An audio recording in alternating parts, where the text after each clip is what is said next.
Selamat selamat malam semuanya. Semoga dalam keadaan sehat semua. Oke, mungkin dari Pak Heri tadi dari Nurse Heri tadi sudah memperkenalkan, tapi mungkin alangkah baiknya saya juga akan memperkenalkan diri lagi. Jadi saya Humaidi, salah satu mentor kompeten yang hampir setiap tahunnya mengajar atau mementoring terkait ujian kompetensi atau persiapan ujian kompetensi untuk keperawatan medikal bedah. Jadi saya bergabung di Kompeten itu dari tahun 2017, sudah sangat lama. Untuk malam hari ini saya dipercaya dari Nurse Harry untuk berdiskusi dengan teman-teman. Jadi pada malam hari ini kita belajar sama-sama terkait bagaimana mengerjakan soal-soal ujian kompetensi khususnya di keperawatan medikal bedah. Oke, mungkin sebelum saya masuk ke latihan soal seperti yang biasa kami lakukan, jadi nanti saya akan share terkait soal ujian kompetensi keperawatan medikal bedah, mungkin nanti ada sekitar 20 nomor lebih. Kemudian nanti saya minta teman-teman untuk menjawab soalnya, silahkan tulis jawaban teman-teman di chat room. Kemudian nanti kita akan bahas sama-sama pilihan jawaban mana yang tepat dan alasan kenapa jawaban itu merupakan jawaban yang tepat. Mungkin sebelum masuk ke soal, sedikit saya menjelaskan terkait ujian kompetensi khususnya keperawatan medikal bedah, walaupun sebenarnya untuk setiap peminatan baik itu KMB, anak dan sebagainya, untuk ujian kompetensi itu nggak bisa terlepas dari proses keperawatan. Jadi proses keperawatan itu mulai dari pengkajian, kemudian kita bagaimana menganalisa dan mengangkat diagnosa keperawatan, menentukan intervensi keperawatan, dan bagaimana implementasi atau tindakan keperawatan. Kemudian yang terakhir itu ada evaluasi keperawatan. Jadi hampir 90% soal ujian kompetensi itu adalah soal terkait proses keperawatan. Jadi, teman-teman yang harus sangat dikuasai itu adalah proses keperawatan karena ini namanya ujian kompetensi keperawatan. Jadi, pasti tidak lepas dari proses keperawatan yang kita sering lakukan baik mungkin saat kita belajar sebagai mahasiswa maupun yang sering kita lakukan nanti di rumah sakit. Oke, mungkin untuk mengefisienkan waktu, saya langsung saja share screen soal yang pertama. Jadi, saya harap teman-teman bisa berpartisipasi dan aktif untuk menjawab soal sekaligus kita latihan bagaimana menjawab soal-soal keperawatan medikal bedah.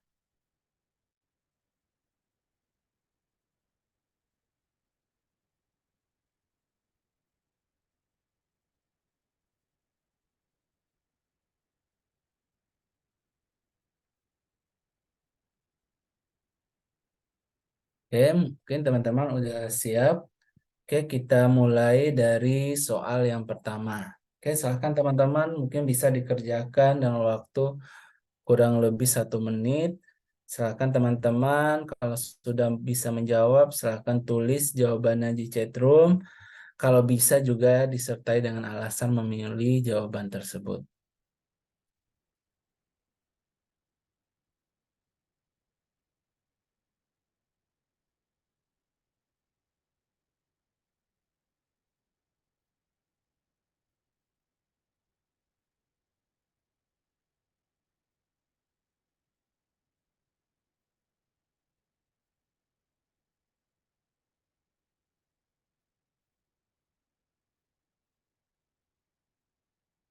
Mungkin langsung bisa ditulis di chat roomnya jawabannya.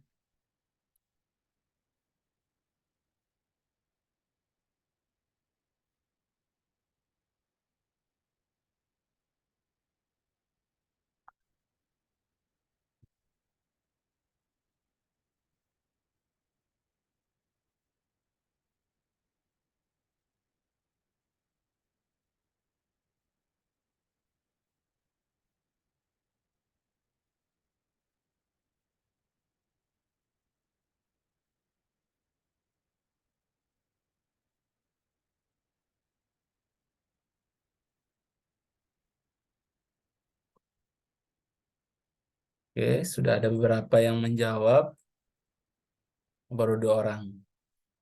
Oke, mungkin yang lain.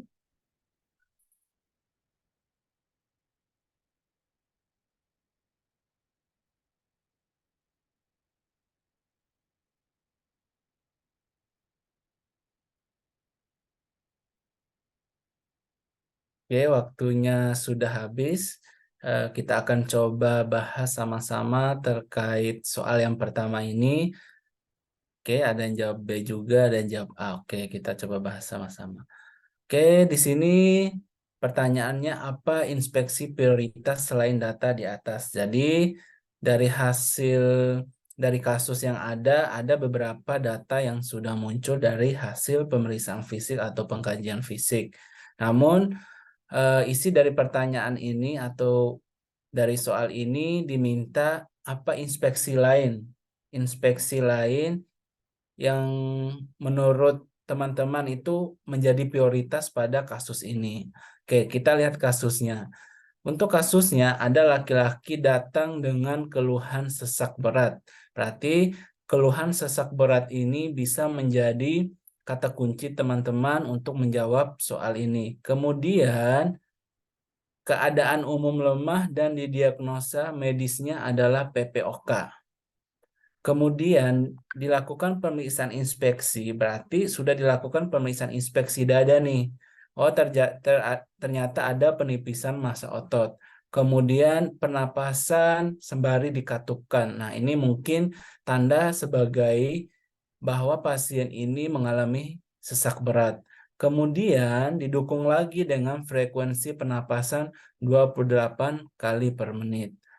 Oke, apa inspeksi prioritas selain inspeksi yang sudah dilakukan pada kasus? Yang pertama adalah inspeksi adanya sianosis, kemudian bentuk dada, kemudian warna kulit, kemudian adanya jaringan parut, bekas operasi, kemudian bagaimana gerakan dada saat inspirasi maupun ekspirasi. Oke, kita coba bahas sama-sama. Dari kasus ini kita melihat bahwa pasien ini mengalami sesak berat.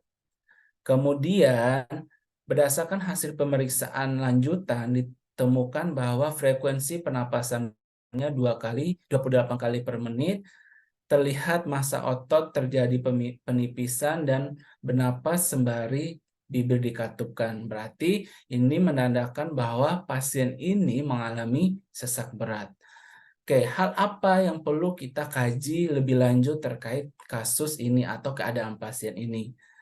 Oke, mungkin kita lihat yang nomor E dulu, inspeksi gerakan dada saat inspirasi maupun ekspirasi. Pada kasus ini, sebenarnya dari 5 pilihan jawaban ini, semuanya benar. Tapi ada yang perlu kita prioritaskan untuk kita lakukan saat mengkaji atau menemukan kasus seperti ini. Untuk yang nomor E, inspeksi gerakan dada saat inspirasi maupun ekspirasi. Oke, itu boleh kita lakukan karena pergerakan dada juga itu bisa melihat bagaimana keadaan pernapasan atau kualitas pernapasan dari seorang pasien, tapi itu belum prioritas. Kemudian, inspeksi ada jaringan parut. Nah, kalau inspeksi jaringan parut bekas operasi sebenarnya boleh kita lakukan, tapi pada keadaan seperti ini, pasiennya sesak berat, kemudian pernapasannya sampai 20 kali per menit. Nah, inspeksi adanya jaringan parut ini belum bisa kita prioritaskan untuk pemeriksaan prioritas. Kemudian, warna kulit dada. Oke, warna kulit dada juga belum bisa kita prioritaskan. Kemudian bentuk dada dan adanya sianosis. Nah, bentuk dada itu kan menandakan ada kelainan pada dada yang mungkin bisa menjadi gambaran kalau ada masalah juga pada pernapasan. Nah, tapi bentuk dada ini belum bisa dijadikan sebagai inspeksi prioritas yang perlu kita lakukan saat menemukan pasien dengan keadaan sesak berat. Jadi, yang perlu kita lakukan lebih lanjut ketika menemukan pasien dengan sesak berat, pernapasan bibirnya sembari dikatupkan, dan frekuensi napasnya sudah sangat tinggi 28 kali per menit, ini menandakan bahwa pasiennya udah mengalami takipnu. Jadi inspeksi prioritas yang kita perlu lakukan itu adalah yang nomor pertama, yang nomor alfa, yaitu inspeksi adanya sianosis. Oke, teman-teman, apakah sudah jelas atau mungkin ada yang perlu ditanyakan sebelum kita pindah ke soal berikutnya?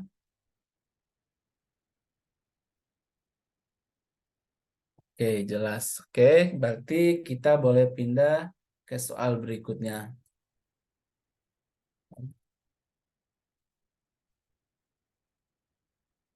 Oke, silakan teman-teman.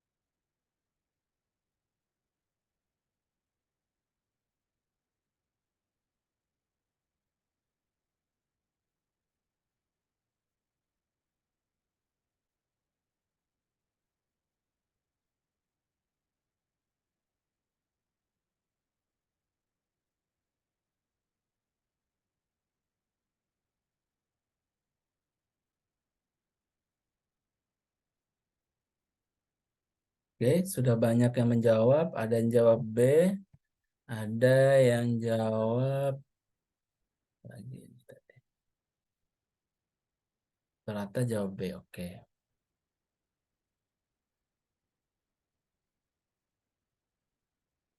Oke, kita coba bahas ya teman-teman terkait soal yang nomor 2. Oke, untuk pertanyaan soal nomor 2 ini ditanyakan berapa nilai kekuatan otot. Nah, kekuatan otot itu biasanya range-nya itu nilainya itu adalah 0 sampai 5. Mungkin beda sama keadaan motorik, pemeriksaan motorik pada GCS itu penilaiannya beda. Kalau untuk kekuatan otot itu nilainya 0 sampai 5. Nah, pada kasus ini kan dijelaskan nih dari awal seorang perempuan bla bla bla melakukan kraniotomi pasca kraniotomi. Jadi, kalau teman-teman di sini ditanya kekuatan otot, jadi mungkin untuk mengefisienkan waktu lebih fokus mana bagian dari kasus itu yang menyatakan kekuatan otot. Oke, kita lihat saat dilakukan pemeriksaan otot, ekstremitas kanan tidak mampu mengangkat lengan, namun masih bisa menggerakkannya. Oke, mungkin kita sedikit merefresh atau mereview kembali terkait bagaimana cara menentukan kekuatan otot. Oke, kita mulai dari nilai 5. Kalau nilai 5 itu kekuatan penuh. Jadi pasien itu bisa menahan tahanan maksimal dari pemeriksa.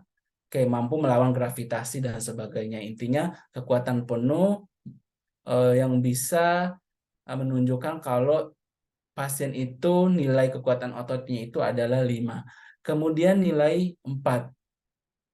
Kalau nilai 4 itu pasien masih mampu mengangkat lengannya dan melawan gravitasi, tapi hanya mampu menahan tahanan atau tahanan minimal. Jadi kalau ada tahanan maksimal diberikan ke bagian ekstremitas pasien, itu pasien itu tidak mampu menahan. Itu nilainya 4.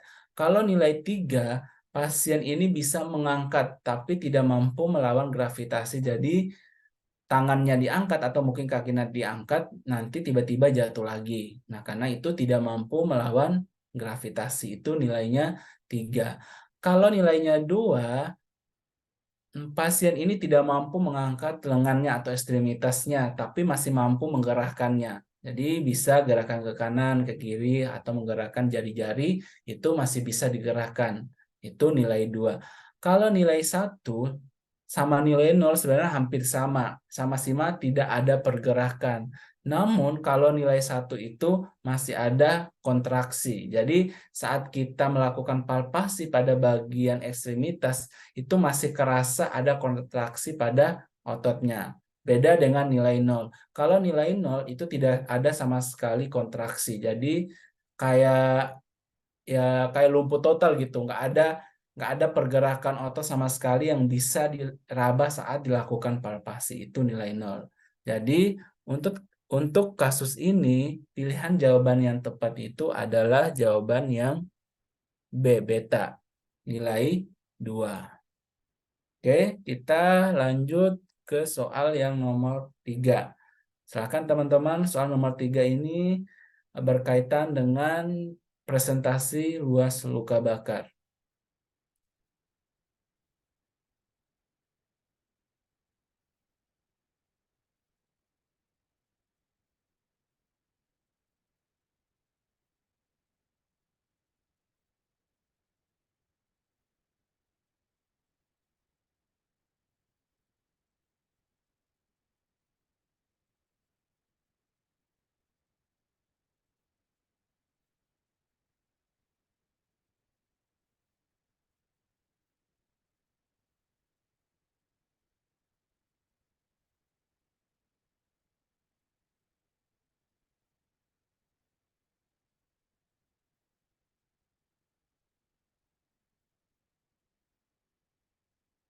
Oke, sudah ada beberapa yang sudah menjawab. Silakan yang lain.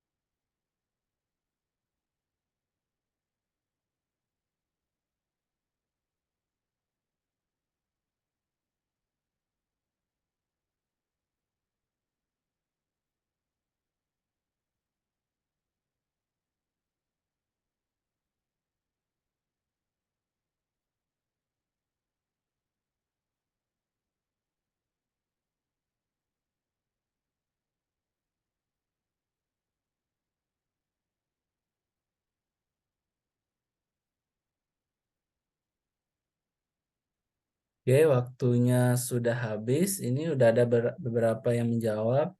Ini ada juga yang sambil menjelaskan 9 kali 3 tambah 1 sama dengan 28%. Oke. Pertanyaannya, berapa persenkah luas luka bakar pada kasus tersebut? Oke, kita langsung saja lihat pernyataan yang terkait bagian tubuh mana yang mengalami luka bakar. Oke, luka bakar terjadi pada tangan sebelah kiri dan kanan. Berarti kedua tangan. Berarti nilainya 9. Oke, tangan kanan sebelah kiri itu 9. Oke, tangan kanan bagian kanan itu 9.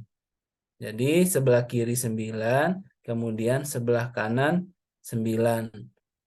Kemudian dada serta perut. Jadi dada plus perut itu nilainya 9 juga. Jadi dada 9, perut 9, dan alat vital 1. Oke. Jadi tadi banyak yang jawab 28. Oke. Mungkin karena bagian ini ya terdapat luka bakar pada tangan sebelah kiri dan kanan.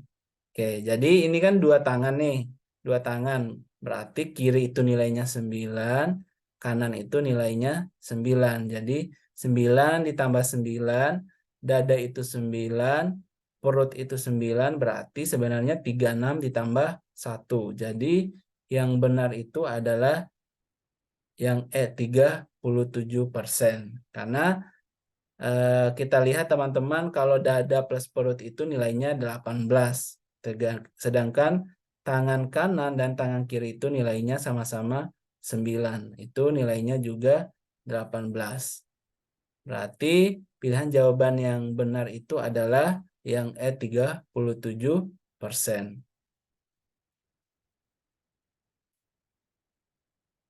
Oke, lengan 4,5.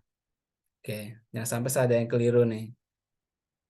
Lengan 4,5. Oke, ya. Oke, jadi mohon maaf ya. saya agak lupa. Ternyata untuk bagian lengan itu nilainya 4,5. Jadi sebenarnya kiri dan kanan itu 9, dada serta perut itu 18.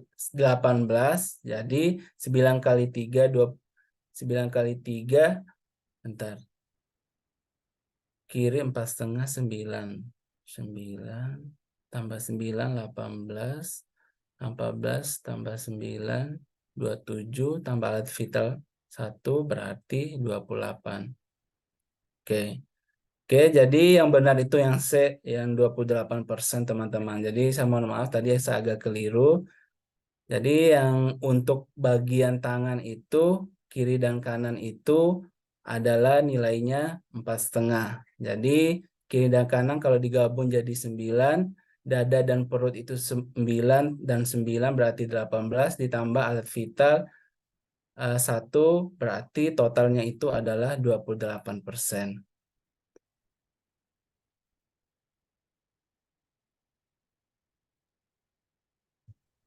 Oke, kita lanjut ke soal yang berikutnya. Ini masih terkait pengkajian keperawatan. Jadi kita masih membahas terkait pengkajian keperawatan. Oke, silakan teman-teman dari soal yang nomor 4 ini kira-kira mana pilihan jawaban yang tepat untuk kasus ini.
Oke, waktunya sudah habis. Kita akan coba bahas terkait soal yang nomor 4 ini. Di sini pertanyaannya, manakah hal penting harus dipantau setelah pemberian obat?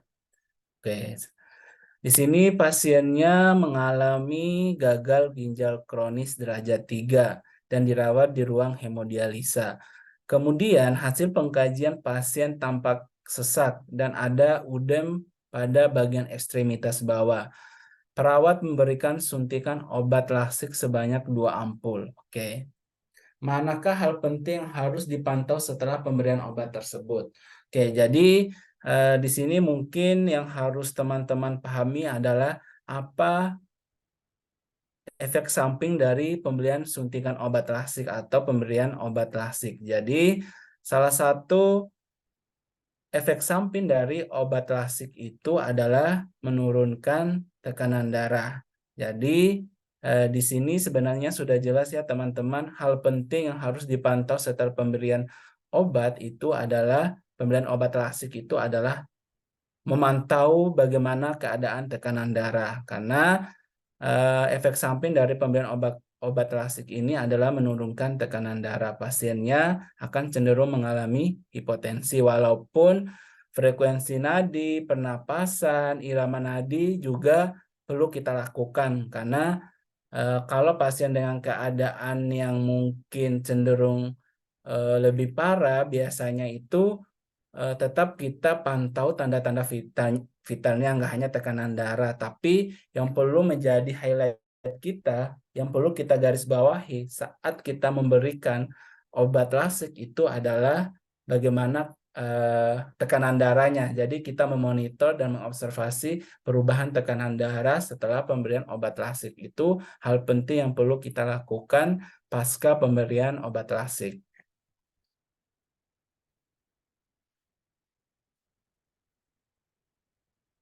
Oke, ini soal yang berikutnya. Silakan teman-teman.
Oke, sudah banyak yang menjawab dan hampir semuanya menjawab beta. Oke.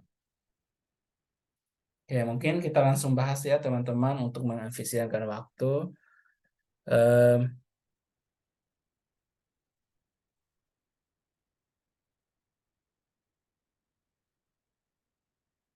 Oke, di sini pertanyaannya, apakah pemeriksaan yang perlu dilakukan?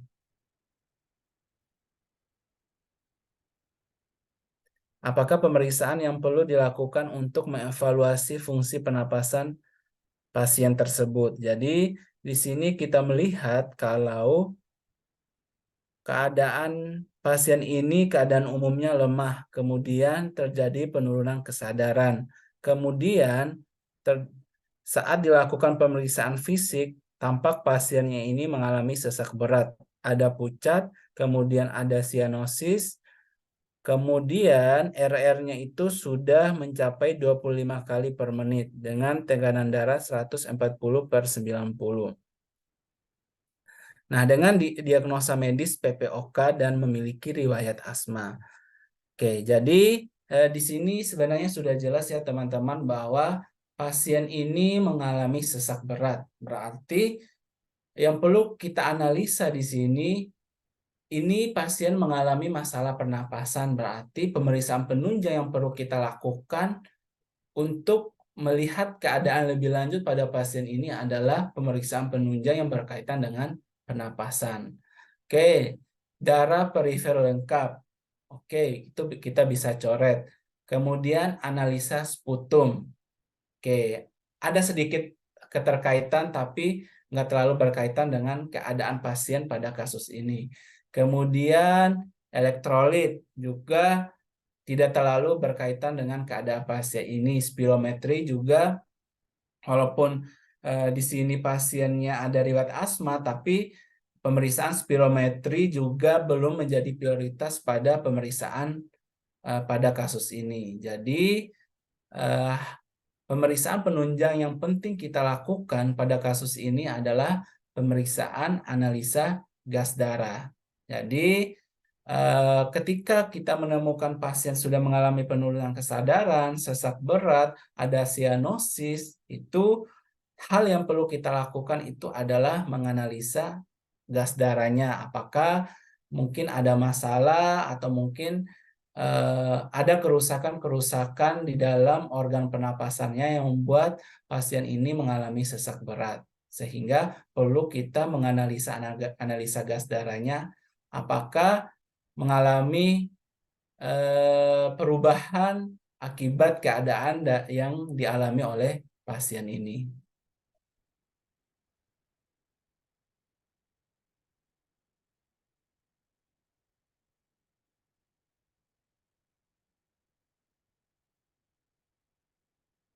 Oke. Nah, untuk pengkajian, mungkin kita cukupkan soal terkait pengkajian. Mungkin ini sedikit saya memberikan gambaran ya terkait apa saja kasus-kasus atau apa saja jenis pengkajian yang biasa masuk dalam ujian kompetensi nurse. Jadi ada beberapa yang sudah saya list, namun ini bukan berarti akan masuk semua dalam soal ujian kompetensi. Teman-teman juga perlu melakukan review beberapa pengkajian-pengkajian dalam keperawatan. Nah, ini ada beberapa yang sudah saya list. Yang pertama itu adalah pengkajian nyeri. Jadi teman-teman harus tahu bagaimana cara mengkaji nyeri secara komprehensif, mulai dari apa P-nya, apa Q-nya, apa R, dan apa S, dan apa T-nya. Nah, itu perlu teman-teman pahami terkait pengkajian nyeri secara komprehensif. Kemudian pemeriksaan GCS. Ini kalau nurse biasanya masuk juga nih, pemeriksaan GCS. Jadi pemeriksaan GCS ini perlu teman-teman review ulang, kemudian pahami ulang, karena biasanya untuk pemeriksaan GCS ini juga akan masuk dalam pengkajian dalam soal ujian kompetensi. Kemudian kekuatan otot yang sudah kita bahas tadi, kemudian luas luka bakar yang sudah kita bahas tadi juga, kemudian perhitungan tetesan infus. Ini mungkin kalau yang nurse itu mungkin nanti perhitungannya agak advance, walaupun kadang dalam soal ujian kompetensi itu kadang soal hitungan itu diminimalkan untuk dimunculkan, mengingat satu soal itu hanya diberikan 50 detik kalau nggak salah. Jadi teman-teman juga ya mungkin harus sering latihan bagaimana cara penghitungan tetesan infus yang mungkin lebih praktis dan lebih cepat, sehingga tidak membutuhkan waktu lebih lama dalam mengerjakan soal tersebut. Kemudian pengkajian luka. Oke, di sini pengkajian luka teman-teman juga harus tahu jenis luka, kemudian bagaimana keadaan luka kronis, bagaimana keadaan luka akut, kemudian derajat luka. Nah, itu perlu teman-teman pelajari juga dan serahkan review ulang terkait pengkajian luka. Kemudian pengkajian tanda-tanda shock. Oke, walaupun tanda-tanda shock itu banyak, ada jenis shock hipovolemi, kardiogenik, dan sebagainya. Tapi hampir semua jenis shock ini memiliki kesamaan, memiliki tanda dan gejala yang sama walaupun ada beberapa yang berbeda. Jadi silahkan teman-teman juga review ulang, silahkan dipahami kalau hipovolemi itu ciri khas shocknya itu yang seperti apa, kalau yang kardiogenik itu yang seperti apa. Nah, itu teman-teman juga silahkan review ulang beberapa jenis-jenis dari tanda-tanda shock. Nah, jadi pahami dulu jenis-jenis shocknya dan pahami apa tanda dan gejala dari shock tersebut.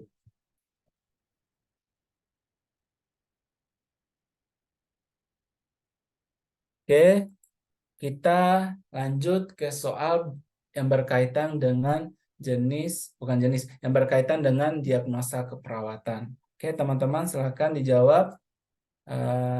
Kalau bisa menjawab paling lama 1 menit. Silakan teman-teman.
Oke, waktunya sudah habis dan sudah ada beberapa yang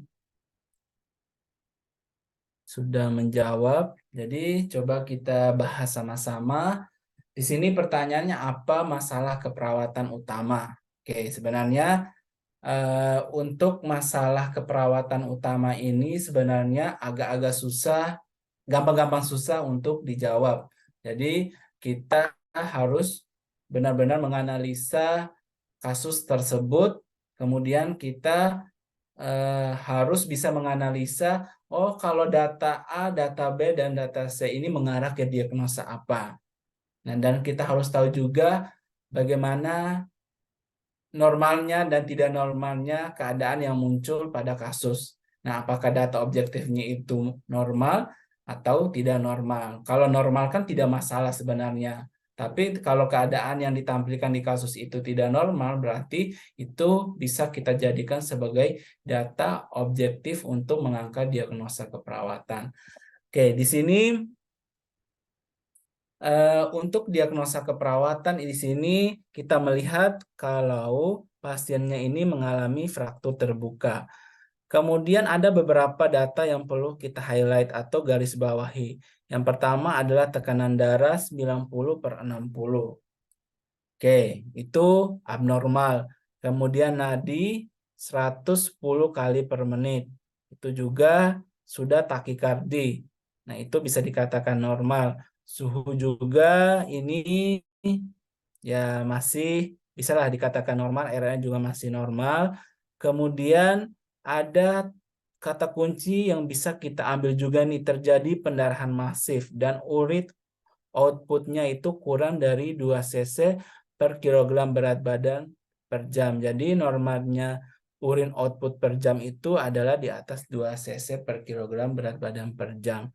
Kemudian ditambah lagi ada data, oh bibir klien atau pasien tampak kering, kemudian dengan turgor kulit yang jelek, kemudian susah untuk bergerak. Nah, dari data yang muncul di sini sebenarnya kita bisa langsung bisa mengangkat apa diagnosa keperawatannya. Oke, nyeri akut. Nyeri akut, di sini datanya hanya ditulis nyeri tekan pada area luka. Itu belum bisa kita jadikan data untuk mengangkat nyeri akut. Kemudian resiko infeksi. Oke, ada fraktur terbuka, berarti ada port entry masuknya mikroorganisme ke dalam tubuh.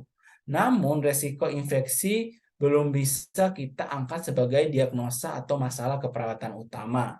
Walaupun nanti ya akan beresiko mengalami infeksi, tapi ini belum aktual. Jadi kita mencari diagnosa keperawatan yang aktual terlebih dahulu. Kemudian hambatan mobilitas fisik. Nah, hambatan mobilitas fisik di sini datanya hanya dijelaskan pasiennya susah bergerak. Nah, walaupun secara kasus atau secara logika, oh pasien fraktur, otomatis tidak bisa bergerak. Kalau bergerak akan mengalami nyeri dan sebagainya. Oh, ini hambatan mobilitas fisik. Namun, hambatan mobilitas fisik pada kasus ini belum bisa kita angkat sebagai diagnosa keperawatan utama atau masalah keperawatan utama. Kemudian kita pindah antara hipovolemia dengan kerusakan integritas kulit. Menurut teman-teman, antara hipovolemia dengan kerusakan integritas kulit, mana yang paling mengancam jiwa? Ini salah satu trik yang harus kita tahu ketika mengangkat diagnosa keperawatan utama itu. Yang pertama yang harus kita identifikasi adalah mana diagnosa yang paling mengancam jiwa. Tapi dengan syarat, diagnosa yang paling mengancam jiwa itu ada data objektif mayor yang harus muncul di kasusnya.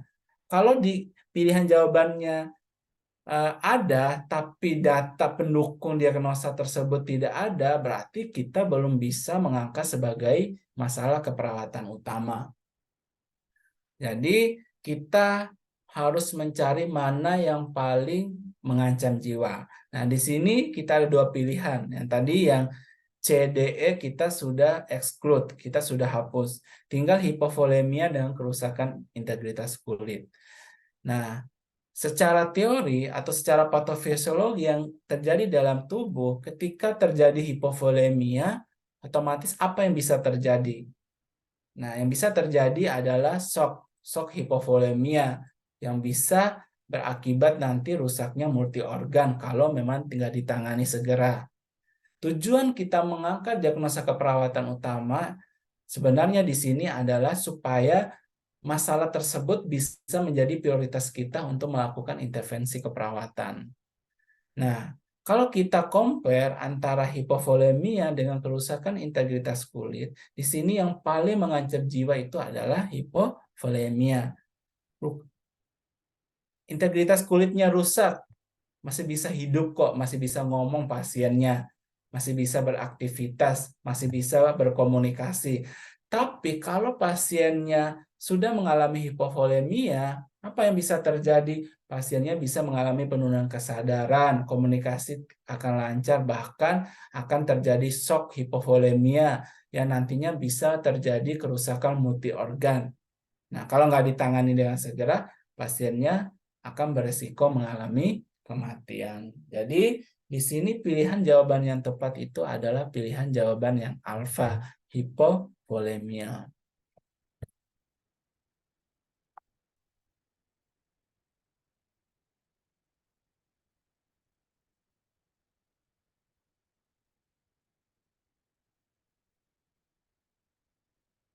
Oke, lanjut.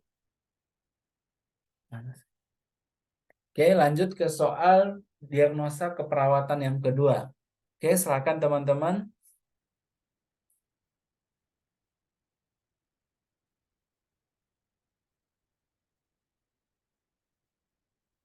Oke, sudah ada langsung yang bisa menjawab. Ini soalnya salah satu soal yang gampang. Berarti next saya harus ganti soal kayaknya ini.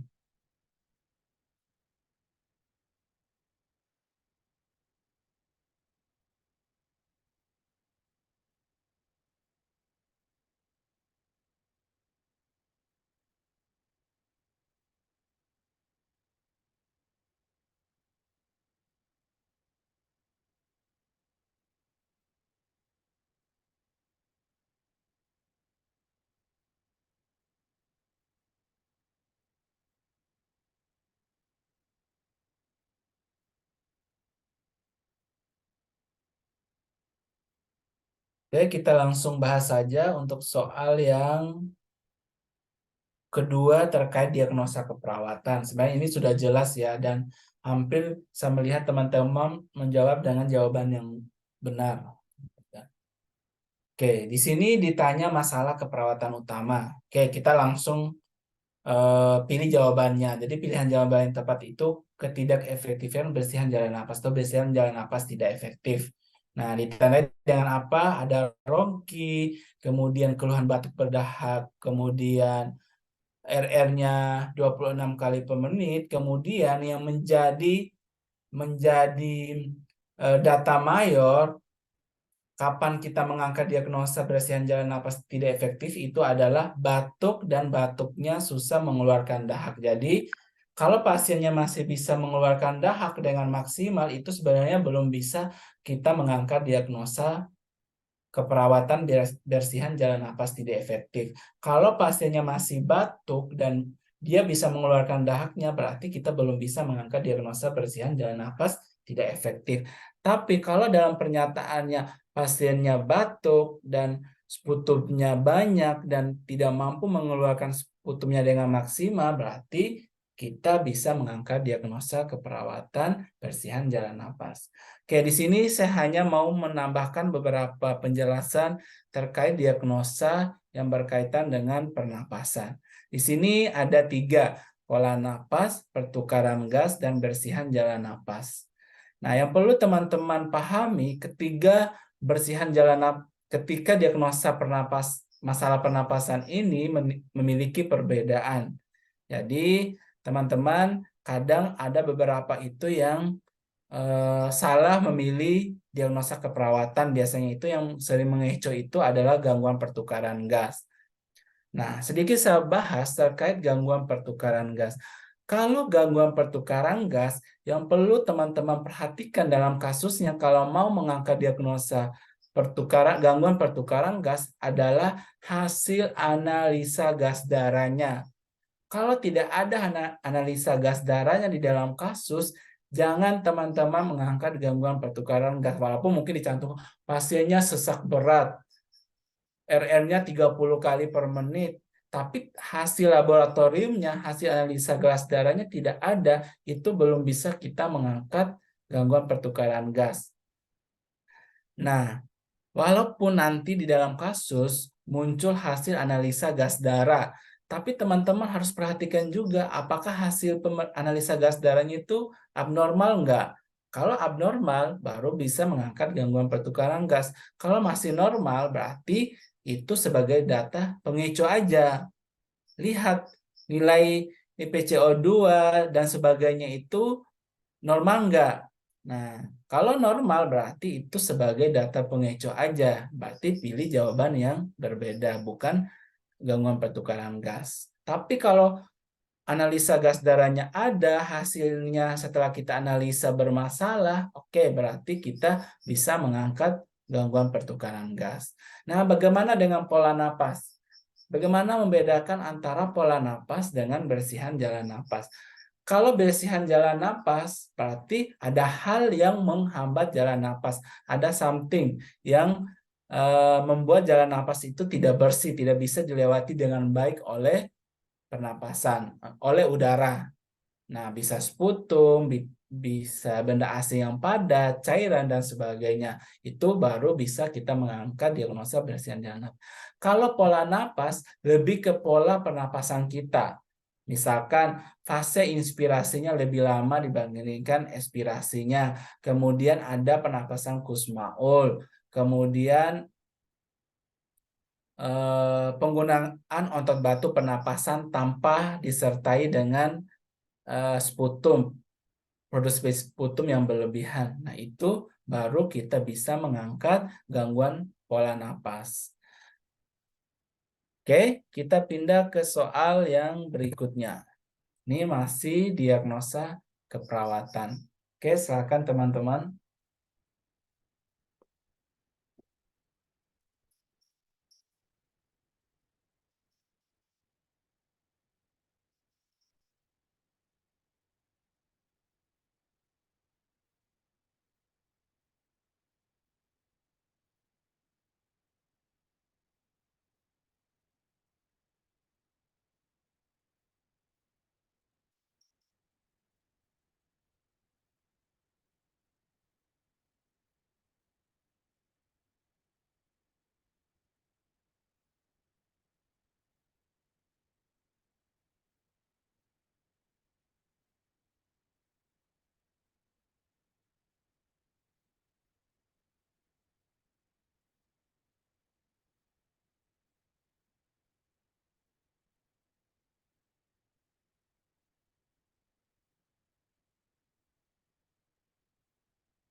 Oke, teman-teman, waktunya habis. Coba kita bahas.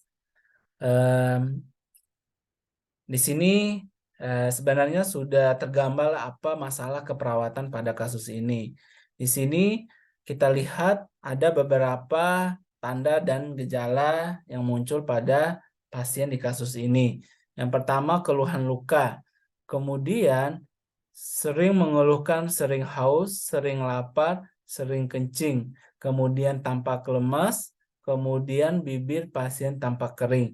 Hasil pemeriksaan diagnostik kadar gula darah sewaktunya itu adalah 298. Nah, di sini sebenarnya udah jelas ya teman-teman, diagnosa keperawatannya itu adalah ketidakstabilan kadar gula darah. Di sini teman-teman juga jangan terkecoh dengan hipovolemia. Di sini kan disini bilang sering haus, sering lapar, sering kencing, kemudian bibir tampak kering. Nah, itu mungkin bagian dari diagnosa hipovolemia. Tapi yang perlu teman-teman ketahui, munculnya sering haus, sering kencing, dan sebagainya itu merupakan efek atau dampak dari meningkatnya kadar gula darah atau hiperglikemi, di mana di sini kadar gula darahnya adalah 298, hampir 300. Jadi bukan efek samping ya, dampak atau efek dari tingginya gula darah atau hiperglikemi itu bisa menimbulkan gejala sering haus, sering lapar, sering kencing, dan sebagainya. Jadi di sini pilihan jawaban yang tepat itu adalah ketidakstabilan kadar gula darah atau hiperglikemi karena gula darahnya meningkat. Oke, mungkin sedikit saya menjelaskan lagi terkait diagnosa defisit nutrisi dan intoleransi aktivitas. Kalau defisit nutrisi, kita bisa mengangkat defisit nutrisi kalau di dalam kasus itu ada perubahan berat badan. Biasanya 10% dari berat badan sebelumnya. Atau mungkin kita bisa melihat patokan dari IMT-nya. Apakah IMT-nya bermasalah? Apakah terjadi penurunan yang drastis dari berat badannya? Nah, itulah baru bisa kita mengangkat diagnosa defisit nutrisi. Oke, bagaimana kalau datanya pasiennya cuma mual muntah, kemudian nafsu makan menurun, kemudian anoreksia, keadaan HB-nya mulai menurun. Nah, bagaimana? Apakah bisa langsung diangkat sebagai diagnosa defisit nutrisi? Oke, itu belum bisa diangkat sebagai defisit nutrisi. Itu baru resiko defisit nutrisi. Jadi orang yang nafsu makannya bermasalah atau anoreksia, mual muntah, output makanan yang masuk itu sedikit sedangkan outputnya banyak keluar terus. Nah, apa yang bisa terjadi? Berisiko terjadinya defisit nutrisi. Tapi kalau ada mual muntah, anoreksia, pasiennya tampak sangat kurus, EMT-nya sangat underweight, kemudian perubahan berat badannya lebih dari 10% dari berat badan sebelumnya, itu bisa menjadi atau bisa kita angkat diagnosa defisit nutrisi. Kemudian intoleransi aktivitas. Ini biasanya juga kadang beberapa mahasiswa itu masih keliru dalam memilih diagnosa intoleransi aktivitas. Misalkan dalam kasusnya pasien tidak mampu jalan sendiri misalkan, atau pasien susah menggerakkan badannya. Kadang ada beberapa mahasiswa itu, oh ini intoleransi aktivitas nih. Nah, kalau kita melihat apa makna dari intoleransi aktivitas, nah kalau kita paham arti dari intoleransi aktivitas, pasti kita akan tidak memilih kalau pasien cuma tidak bisa bergerak, masih dibantu aktivitasnya, itu bukan diagnosa interaktivitas. Intoleransi aktivitas berarti seseorang itu tidak mampu mempertahankan aktivitas seperti biasanya. Misalkan awalnya dia jalan kaki 5 langkah biasa-biasa aja. Tapi setelah ada masalah, misalkan mungkin masalah pada jantungnya, dia baru berjalan 3 langkah itu tiba-tiba pusing, tiba-tiba sesak, kemudian tiba-tiba pengen jatuh. Nah, itu maksud dari interaksi aktivitas. Jadi tidak bisa mempertahankan aktivitas seperti biasanya. Tapi kalau pasiennya kakinya patah, kemudian atau kena stroke, bagian ekstremitasnya melemah, nah itu bukan interaksi aktivitas, itu hambatan mobilitas fisik. Oke, jadi teman-teman setelah mendengar penjelasan bagaimana interaktivitas, teman-teman nanti harus bisa menjawab dengan benar ketika nanti ada masalah yang berkaitan dengan mobilisasi. Jadi jangan sampai salah. Kalau interaktivitas ciri khasnya itu tidak mampu mempertahankan aktivitas seperti biasanya, dan biasanya ini sering terjadi pada pasien-pasien yang mengalami gangguan jantung atau masalah pada pernapasan, tapi paling sering itu pada masalah jantung yang biasa sering muncul intoleransi aktivitas. Oke, mungkin untuk diagnosa kita cukupkan. Ini ada beberapa, mungkin silakan teman-teman bisa screenshot atau foto yang berkaitan dengan diagnosa yang biasa masuk dalam ujian kompetensi nurse. Nah, ini berapa: bersihan jalan napas, pola napas, gangguan pertukaran gas, dan gangguan ventilasi spontan. Nah, ini teman-teman di tabel ini bisa melihat beberapa perbedaan antara keempat diagnosa yang berkaitan dengan respirasi. Oke, ini yang berkaitan dengan sirkulasi. Silakan teman-teman mereview ulang di SDKI-nya. Apa itu perfusi perifer tidak efektif, bagaimana itu tanda-tanda data objektif dari penurunan cura jantung, dan bagaimana itu data objektif maupun subjektif dari gangguan sirkulasi spontan. Oke, ini yang berkaitan dengan nutrisi dan cairan. Ada divisi nutrisi, diare, hipervolemia, hipovolemia, dan ketidakstabilan kadar gula darah. Kalau ketidakstabilan kadar gula darah itu dibedakan menjadi dua, ada hipoglikemia dan hiperglikemia. Oke, silakan teman-teman screenshot dan pelajari, walaupun sebenarnya ada dalam buku standar diagnosa keperawatan Indonesia. Oke, silakan teman-teman kita lanjut ke intervensi keperawatan atau rencana intervensi dan implementasi keperawatan. Oke, silakan teman-teman, silakan dibaca kasusnya, kemudian dibaca pertanyaan dan dijawab kira-kira mana pilihan jawaban yang tepat.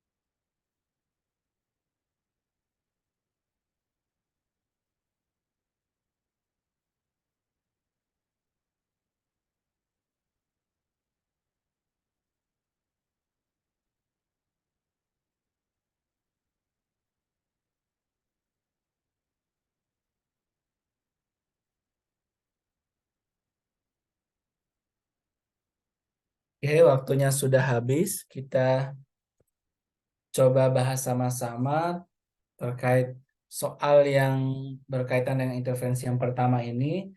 Di sini berdasarkan data kasus tersebut, intervensi yang tepat untuk masalah keperawatan pasien tersebut adalah apa? Oke, nah di sini kita lihat pasien mengatakan sangat cemas.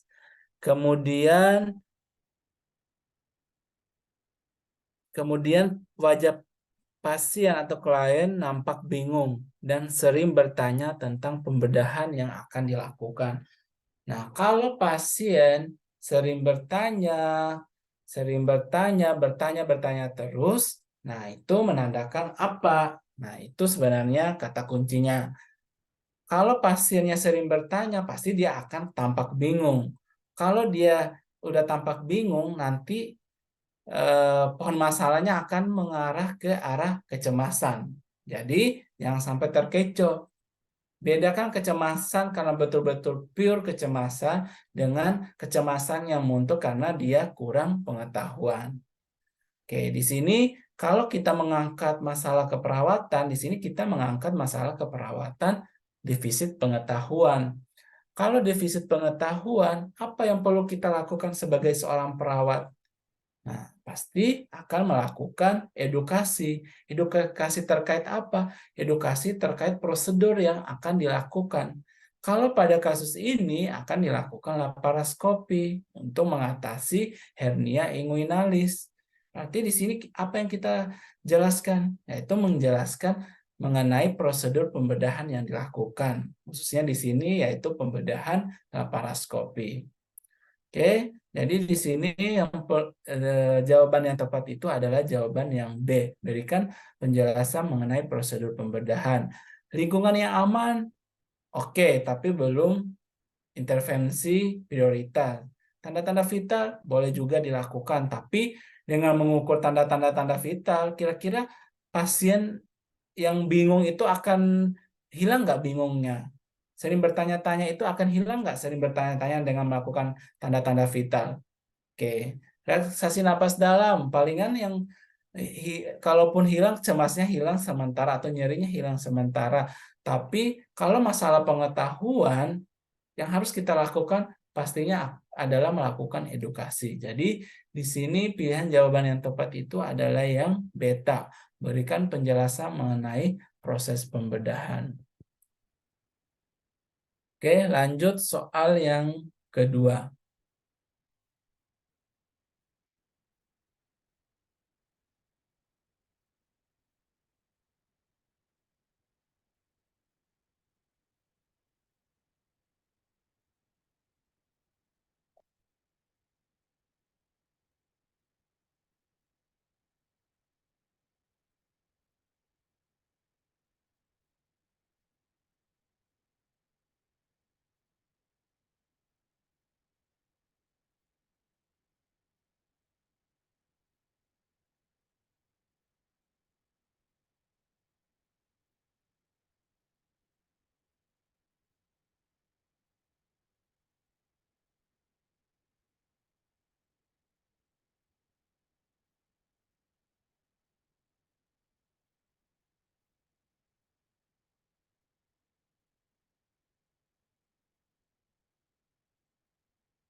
Oke, sudah ada beberapa yang sudah menjawab. Di sini kita lihat dari datanya. Oh, pasiennya luka bakar, tensinya turun, takikardi, teraba lemah, nadinya, kemudian bibir tampak kering. Oke, sebenarnya tanpa kita melihat melihat manifestasi yang klinis yang muncul pada kasus ini, tapi kalau kita baca, oh pasien luka bakar, apa sih hal pertama yang paling penting kita lakukan kalau menemukan pasien dengan luka bakar? Apakah perawatan luka? Apakah monitor keadaan umum, monitor tekanan darah, memonitor frekuensi nadi dan napas, atau melakukan rehidrasi cairan? Pasien dengan kombusio atau luka bakar, apa sih yang terjadi? Pasti akan terjadi dehidrasi atau penguapan cairan akibat panas yang mengenai bagian tubuh pasiennya. Nah, kalau cairannya berkurang atau cairan dalam tubuhnya mengalami penguapan akibat panas yang terlalu tinggi, nah, akan beresiko mengalami hipovolemia atau bahkan mengalami hipovolemia. Nah, supaya pasien ini tidak mengalami hipovolemia atau dari hipovolemia tidak mengalami shock hipovolemia, apa yang perlu kita lakukan? Nah, yang kita lakukan itu adalah melakukan kolaborasi. Kolaborasi apa? Melakukan rehidrasi cairan sesuai dengan kebutuhan pasiennya. Kalau pasien dengan luka bakar, pastinya harus sesuai dengan luas luka bakarnya. Kalau pasiennya mungkin pendarahan masif, otomatis kita memberikan cairan ya biasanya loss claim tanpa harus menghitung berapa sih cairan yang harus diberikan kalau pasien-pasien mengalami pendarahan masif. Jadi untuk kasus ini pilihan jawaban yang tepat itu adalah pilihan jawaban yang beta. Melakukan rehidrasi cairan sesuai dengan kebutuhan pasiennya. Oke, ini terlalu gampang soalnya. Oke, silakan teman-teman menjawab.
Oke, waktunya habis.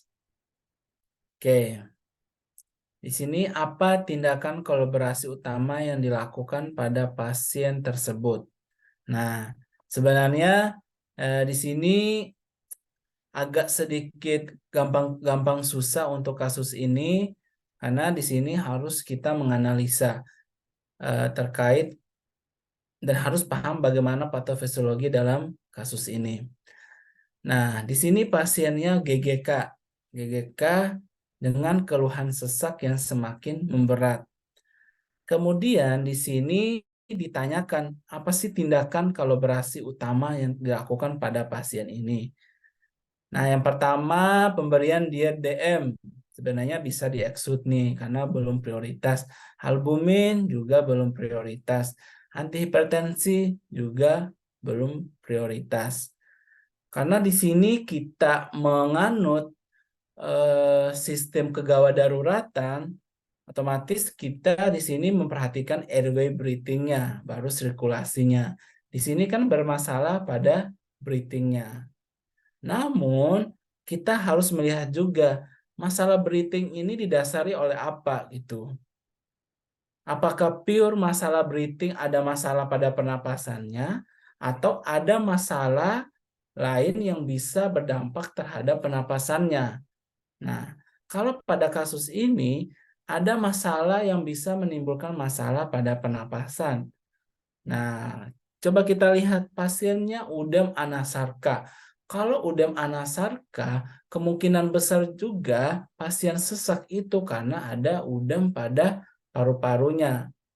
Biasanya ada penumpukan cairan pada paru-paru karena kerusakan ginjal. Jadi, cairan itu juga akan berpindah pada bagian-bagian tubuh. Salah satunya itu adalah bagian paru-paru. Jadi, di pleuranya itu akan menumpuk menumpuk cairan yang membuat apa? Yang membuat pasiennya sesak. Semakin lama cairan yang ada di dalam rongga paru-paru itu semakin banyak, otomatis sesaknya akan semakin memberat. Oke, misalkan kita memilih oksigen. Oke, pasti kita memang kalau pasien datang dengan keadaan sesak, kita pilih melakukan intervensi pemberian oksigen. Dengan keadaan apapun pasiennya dengan keadaan sesak, kita memberikan oksigen. Namun di sini kita harus menganalisa, kira-kira pasien ini sesak karena apa? Oh, karena ada udem. Mungkin ada penumpukan cairan pada paru-parunya. Nah, apa yang perlu kita lakukan? Apakah tetap memberikan oksigen tanpa mengatasi penumpukan cairannya, atau kita mengatasi penumpukan cairannya supaya pernapasannya bagus? Nah, itu pilihan yang mungkin menjadi pilihan yang harus kita tentukan di dalam kasus ini. Oke, jadi supaya sesak napas pasien ini semakin membaik atau bisa yang awalnya berat akan semakin membaik, yang harus kita lakukan yang menjadi kolaborasi utama kita di sini adalah melakukan pemberian diuretik. Supaya apa? Supaya cairan yang di dalam tubuh, terutama pada paru-paru itu berkurang. Sehingga apa yang bisa terjadi kalau kita pemberian diuretiknya berhasil? Napasnya juga akan semakin membaik karena core problem masalah pernapasan di sini adalah adanya penumpukan cairan pada paru-parunya yang membuat pasiennya sesak. Nah, sehingga di sini pilihan jawaban yang tepat itu adalah pilihan jawaban yang B, pemberian diuretik.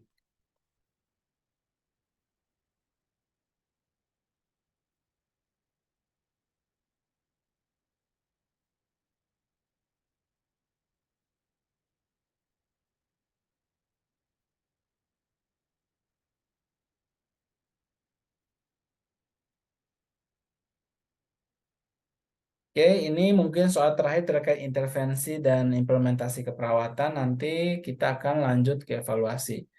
Oke, silakan teman-teman.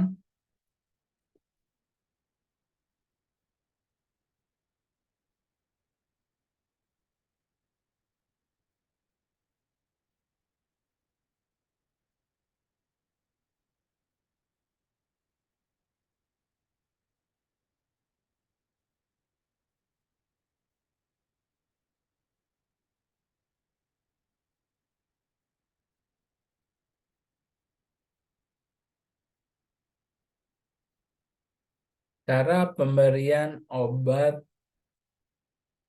pada bagian obat tetes hidung kayaknya nih, ya obat nasal. Nah, pertanyaannya posisi saat pemberian obat nasal itu yang baik seperti apa?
Oke, udah banyak yang menjawab.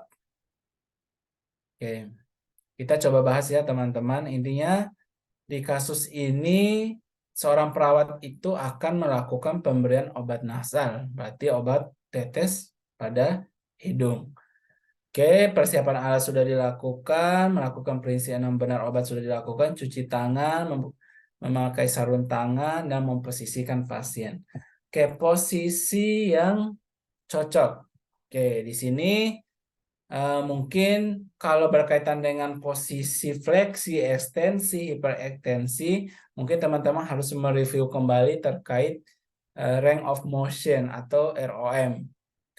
Nah, eh, ada yang tadi milih jawaban yang B, ada yang B, ada yang C, jangan D.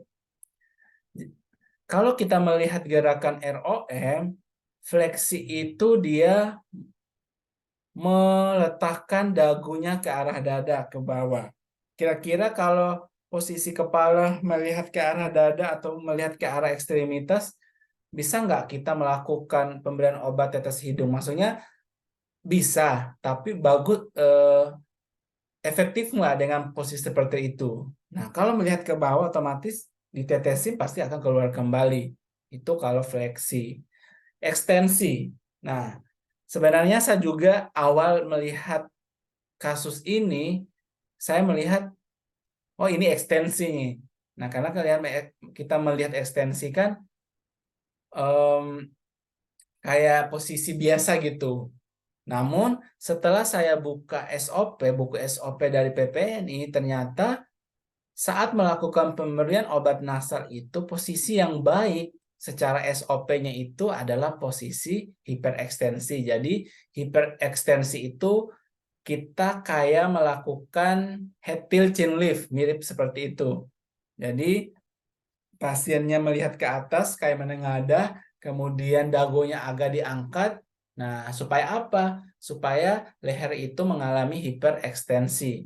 Dengan posisi hiperekstensi tersebut, ketika kita melakukan pemberian obat nasal itu lebih efektif dibandingkan posisi yang ekstensi. Makanya dilakukan pemberian dalam posisi hiperekstensi. Jadi mungkin saya sama dengan teman-teman dulu memilihnya itu saya kira C yang Charlie.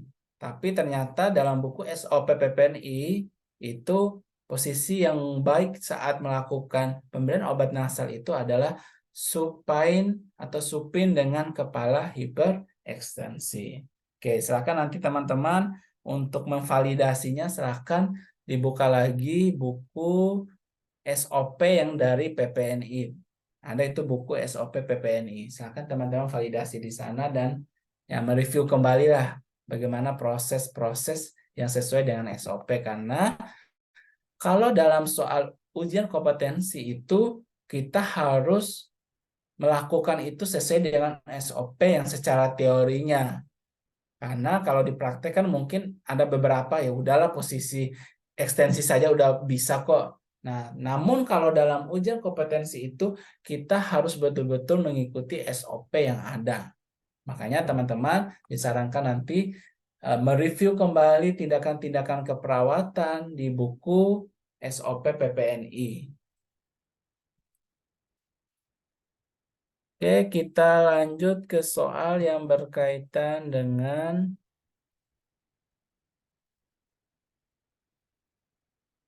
ini soal terakhir.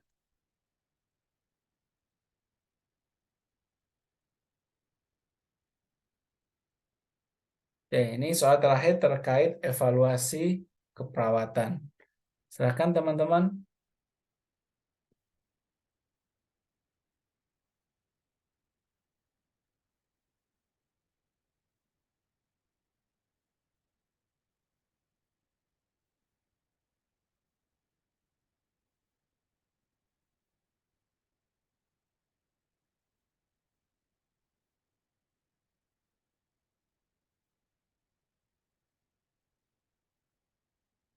Oke, ini soalnya gampang.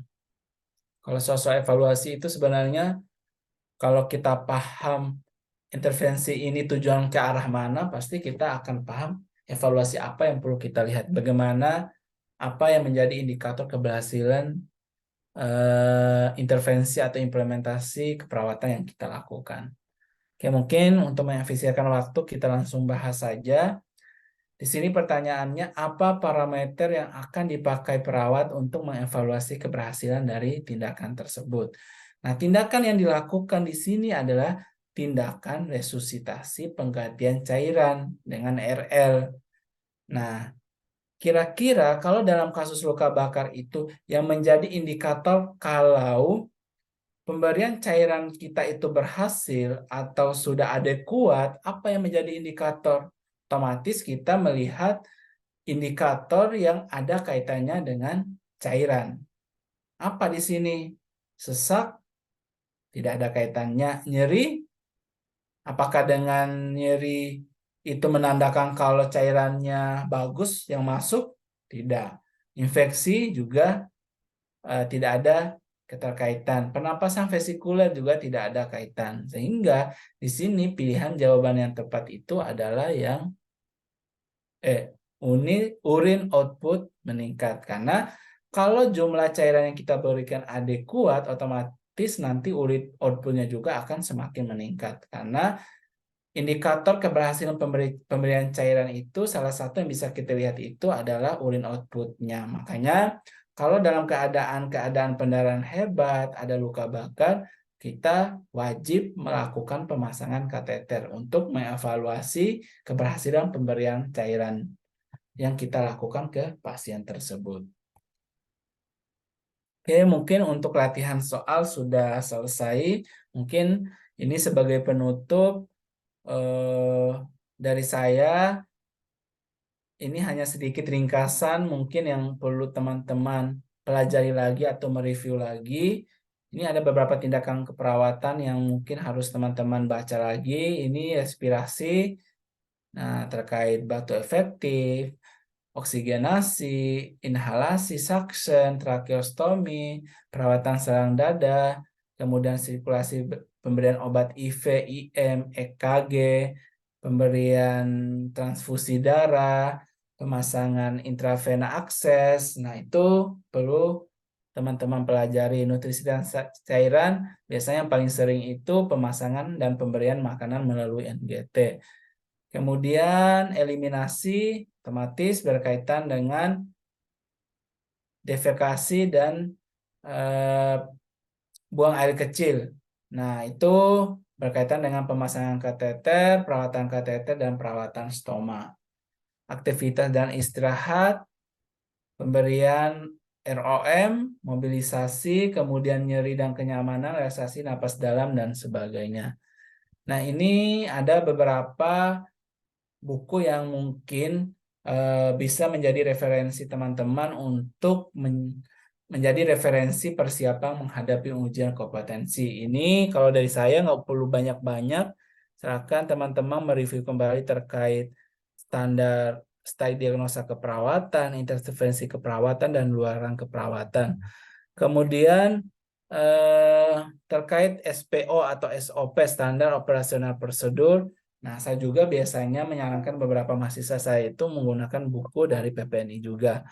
Nah, ini yang terakhir, ini bukan promosi, tapi ini salah satu buku yang menurut saya sangat praktis teman-teman bawa kemana-mana. Jadi di dalam buku ini lengkap nih bagaimana cara hitung insulin, IMT, rumus pemberian transfusi darah, dan sebagainya ada dalam buku ini. Jadi teman-teman dengan membawa buku ini, kan bukunya buku saku, jadi gampang dibawa kemana-mana. Saat latihan soal ketika lupa bisa kita review, dan buku ini menurut saya sangat cukup lengkap yang berkaitan dengan ringkasan-ringkasan dalam intervensi maupun implementasi keperawatan.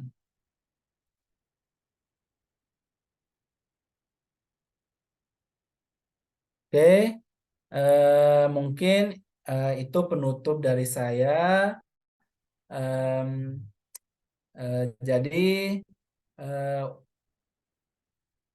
ada beberapa trik yang perlu mungkin teman-teman lakukan sebelum ujian kompetensi kalau dari saya ya. Jadi yang pertama, yang paling penting teman-teman itu perbanyak latihan soal. Jadi semakin banyak latihan soal itu, semakin banyak hal-hal yang bisa kita dapatkan. Dan itu bisa menjadi modal kita untuk menghadapi ujian kompetensi NERS. Kemudian membuat ringkasan. Jadi ringkasan dari beberapa mungkin topik-topik yang biasanya sering masuk dalam ujian kompetensi. Jadi bikin ringkasan.